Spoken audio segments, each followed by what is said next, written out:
Actually, I just had a cute baby. Unlike my sister who's infertile, I managed to get pregnant just fine. My sister, who had eloped with a man a few years ago, had since become completely out of touch. That man was my former fiance. Suddenly, she reached out with news of her childbirth. Her typical behavior of adding unnecessary remarks hasn't changed. This is because, in the past, she often made sarcastic comments to me. Women who are infertile don't deserve to get married. You should just stay lonely and single forever. I was looked down upon by my sister because I couldn't easily conceive a child with my then fiance. But at that time, I had no idea that my fiance and sister were secretly nurturing their love. Soon after, my sister and my fiance eloped, disappearing from my life. The shock and sadness of that time are something my sister, who easily stole my fiance, could never understand. Now, 4 years later, she suddenly contacted me. I am Natalie. I've been a freelance photographer for 5 years. This year, I turned 33. My work income is finally stable, but I'm still in a state where I can't let my guard down. 4 years ago, when I was at the lowest point in my life due to a shocking event, my husband Kenneth reached out to me. They say love wounds heal intentionally, and now the sadness of being betrayed by my former fiance has completely healed. And to think that even my own sister did the same. In other words, she knew he was my fiance and still took him away. The fact that two people I trusted betrayed me at the same time was enough to mentally corner me while I was still in my 20s. My former fiance Robert and I were high school classmates. I remember him being engrossed in baseball in high school, seemingly distant from romance.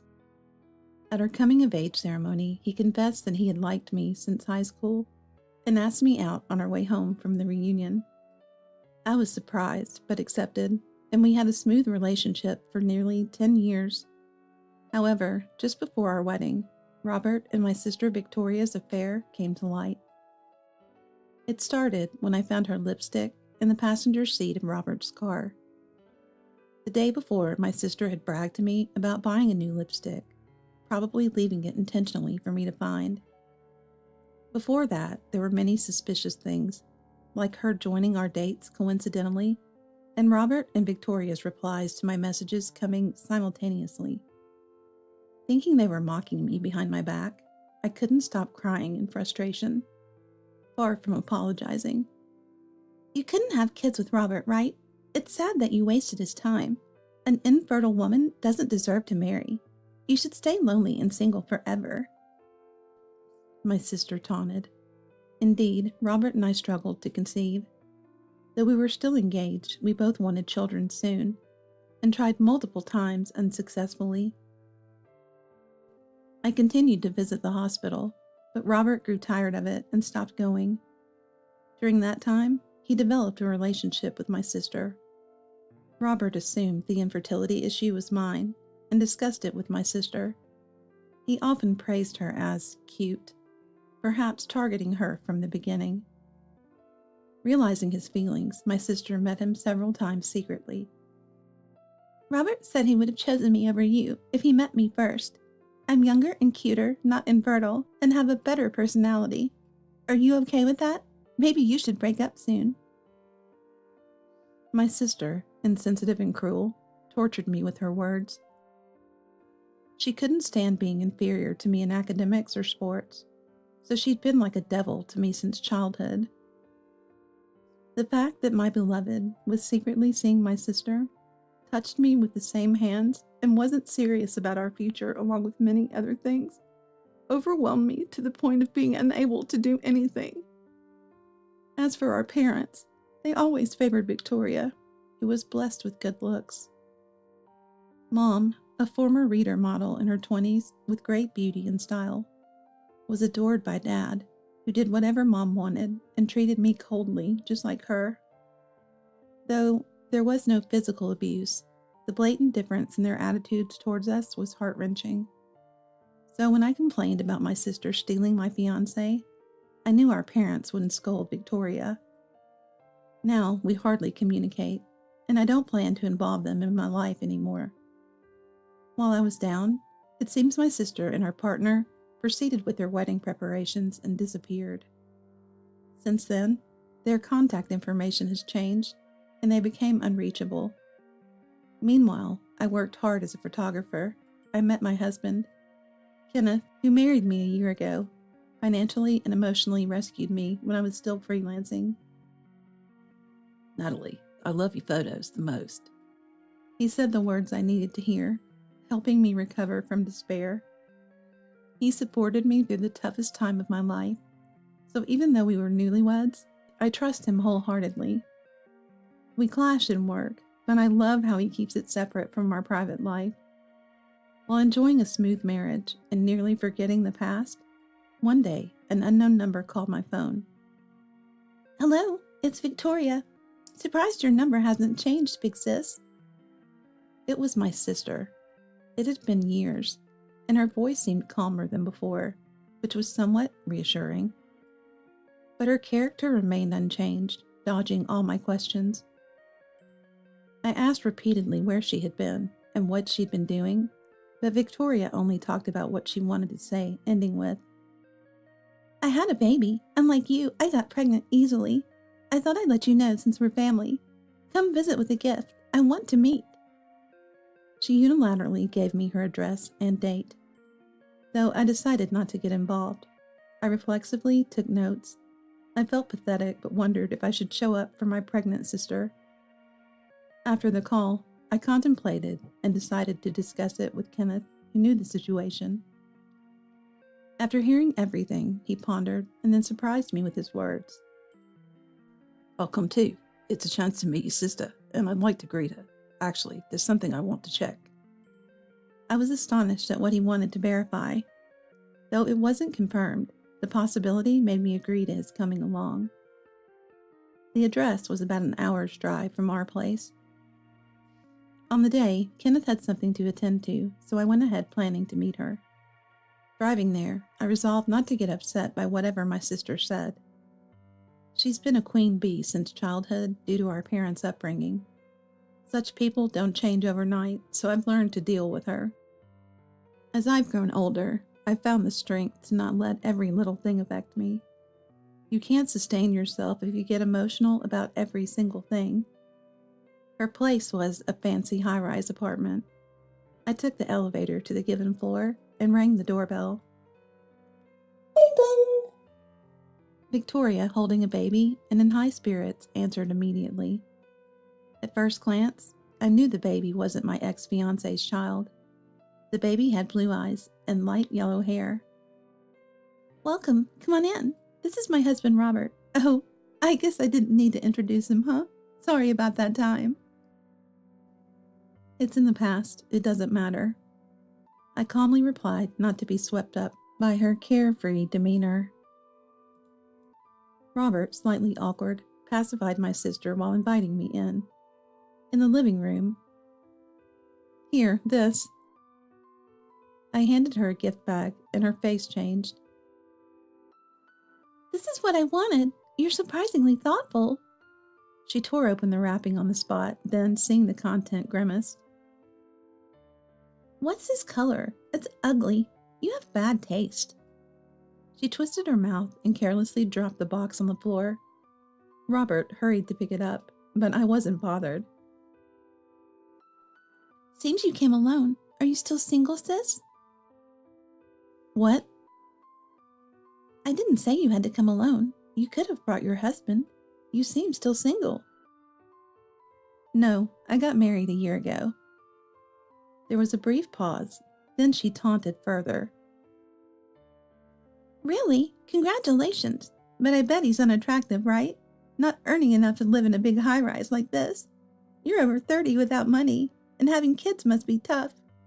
Plus, a husband who lets his wife carry such ugly luggage must have bad taste. What does your husband do?" My sister, gleeful at having someone to belittle, relentlessly looked down on me. Each time, Robert would quietly say, Well, well. or, Calm down. His attempts at soothing seemed almost comical. So I stood there emotionless. Then the doorbell rang. Ding dong. Who's that? Go check, will you? Victoria commanded Robert, pointing with her chin while holding the baby, and sent him to the door. Shortly after, Robert returned with someone. It was my husband. Victoria, surprised by the tall man's arrival, scrutinized my husband, who wore sunglasses and a hat. Is this guy your husband, sis? Nice to meet you, but isn't it a bit rude to be late? My husband responded to her sarcasm by removing his accessories. Nice to meet you. Sorry for being late. I'm Natalie's husband, Kenneth. Seeing my husband's face, Victoria started trembling. I had an inkling this would happen. Kenneth is a popular model for a top women's magazine in the country. Lately, he's been appearing more in other media, increasing his personal fame. Wow, Natalie's husband is Kenneth? Robert exclaimed loudly. My husband gave him a stern look. Please refrain from casually using my wife's name. I'm afraid of what kind of person you are, so mind your words. Robert turned pale, but Victoria looked unconvinced. With a resentful glare, she asked me, How did you catch such a wonderful man? You two seem mismatched. I honestly explained that we met at a magazine shoot where I was working as a photographer. Still unsatisfied, she changed the subject. But weren't you infertile, sis? Does your husband know that? I have this cute baby, but you'll never have one. Poor husband. Her face turned red in her triumphant moment. Look at this face. Looks just like Grandpa, right? You must be jealous, she touted. She was so desperate that her spit flew my way, which was unpleasant. Actually, about that, there's something I haven't told you, Victoria. I began quietly. We're not blood related to Grandpa. What? Her disbelief was understandable. Our maternal grandfather was Russian. However, he was our grandmother's second husband and not related to Mom or us.